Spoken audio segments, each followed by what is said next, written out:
Hi all, welcome back. Rinu's വേൾഡിലേക്ക് എല്ലാവർക്കും സ്വാഗതം. ഇന്ന് ഞാൻ ഇവിടെ വന്നിട്ടുള്ളത് ഒരു ഉന്നക്കായുടെ റെസിപ്പി ആയിട്ടാണ് കേട്ടോ. എങ്ങനെയാണ് പെർഫെക്റ്റായിട്ടും സിമ്പിളായിട്ടും ഉന്നക്കായ ഉണ്ടാക്കാൻ നോക്കാം. അതിന് മുമ്പായിട്ട് എൻ്റെ ചാനൽ ആദ്യമായിട്ടാണ് കാണുന്നതെങ്കിൽ ഒന്ന് സബ്സ്ക്രൈബ് ചെയ്യുക. അപ്പുറത്തുള്ള ബെല്ലൈക്കൺ കൂടി ഒന്ന് എനേബിൾ ചെയ്യാം കേട്ടോ. ഇനി നമുക്ക് വീഡിയോയിലേക്ക് പോവാം. പഴത പുഴുങ്ങാനായിട്ട് വെച്ച് കൊടുത്തിട്ടുണ്ട്. ഈ പഴത്തിൻ്റെ ഉള്ളിലത്തെ കറുപ്പ് ഭാഗമൊക്കെ കളഞ്ഞതിന് ശേഷമാണ് ഇങ്ങനെ കഷ്ണങ്ങളാക്കിയിട്ടാണ് പുഴുങ്ങാൻ വെച്ച് കൊടുത്തിട്ടുള്ളത്. ഒന്നങ്ങനെ വെച്ച് കൊടുത്താൽ പെട്ടെന്ന് വെന്ത് കിട്ടില്ല. പിന്നെ എങ്ങനെ വേവിക്കണതാവും നല്ലത് കേട്ടോ. പിന്നെ നല്ലോണം വേവേറാനും പാടില്ല കേട്ടോ ഇത്. പിന്നെ ഇത് വെള്ളത്തിൽ ഇട്ടുകൊണ്ട് വേവിക്കരുത്. ഈ പഴത്തിൻ്റെ ഉള്ളിൽ വെള്ളം കയറാൻ പാടില്ല. അപ്പോൾ അതുകൊണ്ട് തന്നെ ഇങ്ങനെ അരിപ്പ പാത്രം വെച്ച് കൊടുത്തിട്ട് ഇങ്ങനെ വേവിച്ചെടുക്കണതാവും നല്ലത്. അല്ലെങ്കിൽ പുട്ടും പനിയിലിട്ടിട്ട് വേവിച്ചെടുത്താലും മതി കേട്ടോ. എന്നിട്ട് പഴം നന്നായിട്ടൊന്ന് ഉടച്ചെടുക്കുകയാണ്. ഒരു ഗ്ലാസ് വെച്ചിട്ട് ചൂടോട് കൂടിയിട്ട് തന്നെ ആദ്യം ഇങ്ങനെ ഉടച്ചെടുത്ത് കഴിഞ്ഞാൽ പെട്ടെന്ന് തന്നെ ഉടഞ്ഞ് കിട്ടും കേട്ടോ. അപ്പോൾ അങ്ങനെ നല്ല ഉടച്ച് വെച്ചിട്ടുണ്ട്. കൈ കൊണ്ടും നല്ലോണം ഒന്ന് ഉടച്ചു കൊടുക്കുകയാണ്. പിന്നെ ഒരു പാൻ അടുപ്പത്ത് വെച്ച് കൊടുത്തിട്ടുണ്ട് കേട്ടോ. ഇനി അതിലേക്ക് 4 ടേബിൾ സ്പൂൺ നെയ്യ് ഒഴിച്ച് കൊടുക്കാം. പിന്നെ നമുക്ക് നെയ്യ് ഇഷ്ടമില്ല എന്നുണ്ടെങ്കിൽ ഓയിലോ വെളിച്ചെണ്ണ എന്താണെങ്കിൽ ചേർത്ത് കൊടുക്കാം. കൂടുതൽ ഇത് ടേസ്റ്റ് ഉണ്ടാവുക നെയ്യിലുണ്ടാക്കുമ്പോഴാണ് കേട്ടോ.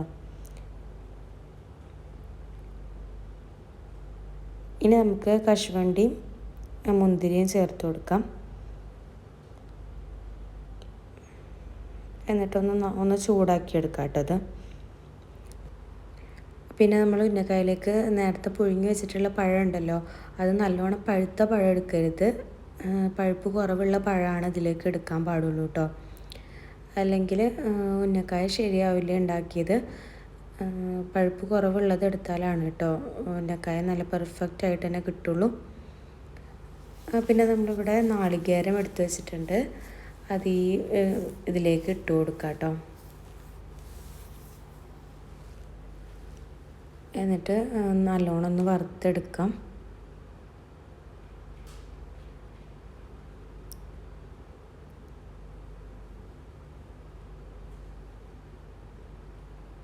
ഇതൊരു ബ്രൗൺ കളറാവുന്നത് വരെ ഒന്ന് ഇളക്കി കൊടുക്കാം കേട്ടോ. തേങ്ങ നല്ലോണം ബ്രൗൺ കളറാവണ്ട, കുറച്ചൊന്ന് മൊരിഞ്ഞ് വരുന്നത് വരെ ഒന്ന് ഇളക്കി കൊടുക്കാം കേട്ടോ.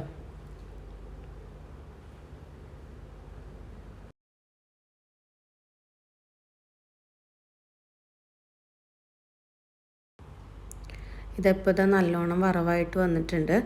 ഇനി ഇതിലേക്കൊരു 2.5 ടേബിൾ സ്പൂണുള്ള പഞ്ചസാര ഇട്ട് കൊടുക്കാം. ഈ ഒരു പരുവാകുമ്പോഴാണ് പഞ്ചസാര ഇട്ട് കൊടുക്കേണ്ടത് കേട്ടോ. എന്നിട്ട് എല്ലാം കൂടി നല്ലോണം ഒന്ന് മിക്സ് ആക്കി കൊടുക്കാം. ഒരു 2 മിനിറ്റ് ഇളക്കി കൊടുത്താൽ മതി കേട്ടോ. ഇനി ഇതിലേക്ക് ഏറ്റവും അവസാനമായിട്ട് ഈത്തപ്പഴം ചെറുതാക്കി അരിഞ്ഞതാണ്, അത് ഇട്ട് കൊടുക്കാം. എന്നിട്ട് അപ്പം തന്നെ തീ ഓഫ് ചെയ്യുക കേട്ടോ. എന്നിട്ട് നല്ലോണം ഒന്ന് മിക്സാക്കി കൊടുത്തിട്ട് നമ്മുടെ ഫില്ലിങ്സ് ഇതവിടെ റെഡി ആയിട്ടുണ്ട് കേട്ടോ. ഇനി നമുക്ക് ഉന്നക്കായയുടെ ഷേപ്പാക്കിയിട്ട് എടുക്കാം.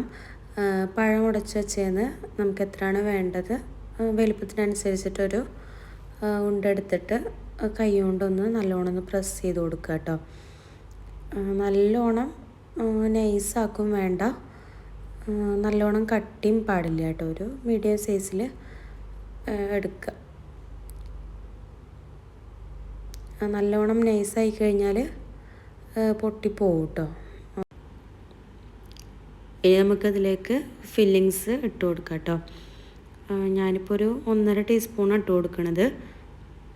നിങ്ങൾ എത്ര വലുപ്പത്തിലാണ് ഉണ്ട എടുക്കുന്നത് അതിനനുസരിച്ചിട്ടാണ് ഇട്ട് കൊടുക്കുക. ചെറിയ ഉണ്ടെന്നുണ്ടെങ്കിൽ 1 ടീസ്പൂണൊക്കെ മതിയാവും കേട്ടോ. അല്ലെങ്കിൽ ഇങ്ങനെ മൂടാനായിട്ട് ബുദ്ധിമുട്ടാവും. അതിന് നല്ലോണം ഒന്ന് ആ ഫില്ലിങ്സ് വരുന്ന ഭാഗം നല്ലോണം ഒന്ന് മൂടി കൊടുക്കുക കേട്ടോ ഫസ്റ്റ് തന്നെ.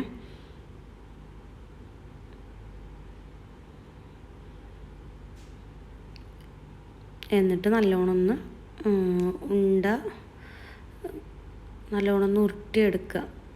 ആ ഷേപ്പിൽ നമ്മൾ ഉന്നക്കായുടെ ആ ഷേപ്പിലൊന്ന് നല്ലോണം അങ്ങോട്ട് ഉരുട്ടിയെടുക്കുകയാണ് കേട്ടോ.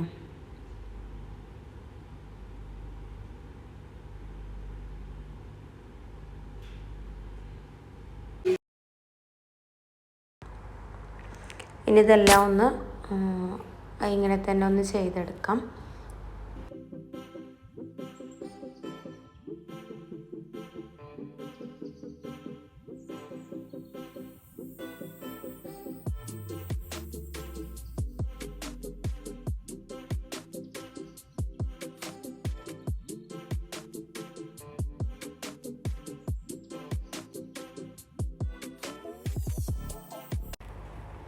അങ്ങനെ ഇതവിടെ എല്ലാം ഒന്ന് ഉന്നക്കായുടെ ഷേപ്പാക്കിയിട്ട് എടുത്ത് വെച്ചിട്ടുണ്ട്.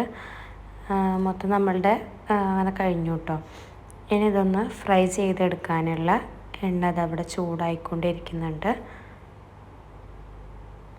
ഇനി നമുക്ക് ഓരോന്നിലേക്ക് ഇട്ടിട്ട് ഫ്രൈ ചെയ്തെടുക്കാം കേട്ടോ. ഒന്ന് കളറൊന്ന് മാറിക്കിട്ടിയാൽ മതി. നല്ലോണം കരിഞ്ഞു പോകണ്ട കേട്ടോ. അപ്പോൾ നമ്മൾ ഉന്നക്കായുടെ ടേസ്റ്റ് കുറയും.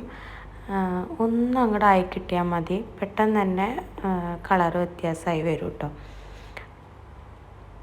അപ്പോൾ ഈ ഒരു രീതിയാകുമ്പോൾ ഒന്ന് തിരിച്ച് മറിച്ചൊക്കെ ഇട്ടിട്ട് എല്ലാ ഭാഗവും ഒന്ന് ആക്കിയെടുക്കുക. എന്നിട്ട് ഇതെല്ലാം ഒന്ന് കോരിയെടുക്കുകയാണ്. ഈ ഒരു കളറാകുമ്പോൾ നമ്മുടെ പഴവും എല്ലാം വെന്തതുകൊണ്ട് അധികം നേരമൊന്നും എണ്ണയിലിട്ടിട്ട് വേവിച്ചെടുക്കേണ്ട ആവശ്യമില്ല കേട്ടോ. ഒന്ന് കളർ ചേഞ്ച് ആവുന്നത് വരെ മാത്രം ഇട്ട് കൊടുത്താൽ മതി. അങ്ങനെ തന്നെ എല്ലാം ഒന്ന് പൊരിച്ചെടുക്കുകയാണ് കേട്ടോ.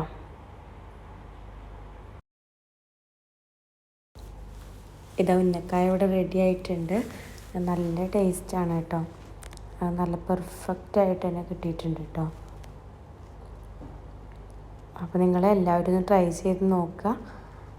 എന്നിട്ട് നിങ്ങൾക്ക് ഇഷ്ടപ്പെടുകയാണെന്നുണ്ടെങ്കിൽ ഒന്ന് കമൻറ്റ് ചെയ്യുക കേട്ടോ. പിന്നെ എൻ്റെ ചാനലൊന്ന് സബ്സ്ക്രൈബ് ചെയ്യുക.